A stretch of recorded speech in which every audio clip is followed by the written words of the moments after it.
जय श्रीराम ओडिशावासी आमर happy new year है भाई मैंने राति 12टारू पकई टाटास नुआ वर्ष किंतु काली प्रभु श्रीराम प्राण प्रतिष्ठा हो जाऊँगी जदि प्रकृति आम ओडिशावासी आपण मन पाखे मो वीडियो पहुँचता है ताले अनुरोध करी कहूँ काली माने प्रभु श्रीराम टाटास पकातु व्हाट्सएप पकातु फेसबुक पकातु इंस्टाग्राम पकातु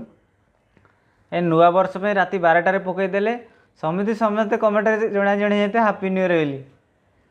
किंतु प्रकृति आम ओडिशावासी जदि मत आपण मन पाखे मो वीडियो पहुँची पार्थिव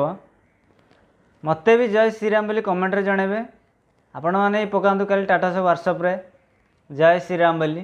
कहीं गवर्नमेंट जहाँ भी काली कहवा पालियापी ताले आम ओडिशावासी पालिबे आम तो बाहर अच्छे पाली पारूँ कहीं भाई चेन्नई से सब किसी भक्ति बोली गोटे किसी ना खाइबे पीबे कंपानी जीवे आंकर सब पियाज रसुण खिया भक्ति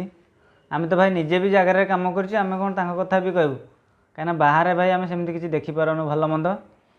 जदि भी आम आपण पाखे मो वीडियो पहुँचाए कि ना एतिक अनुरोध मत जय श्रीराम जनातु आपण मैंने भी कल टाटस जय श्रीराम बोली लिखु समस्त पाक एटा भल लगे एबे तो ट्रेंडिंग रे जहाँ चले आम प्रभु जगन्नाथ नारे आपण मैंने जानी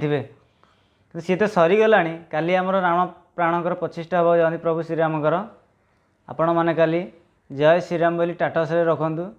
सब ओडिशावासी की जनईदे ना आज आम प्रभु रामकर प्राण प्रतिष्ठा हो जाऊँगी ये आपण पूर अनुरोध आम बाहर अच्छु किसी पाली पारूनी जहाँ भी गवर्नमेंट रूल्स कले ओडिशा आम तो ये रोचु चेन्नई आ खाइबू पीबू काली 9टा बजले कंपानी जीवु आपण मैंने काली समस्त टाटस जय श्रीराम लगातु जय श्रीराम जय जगन्नाथ आपण मन मोर अनुरोध काली टाटास पकातु प्रभु श्रीराम बोली जय जगन्नाथ।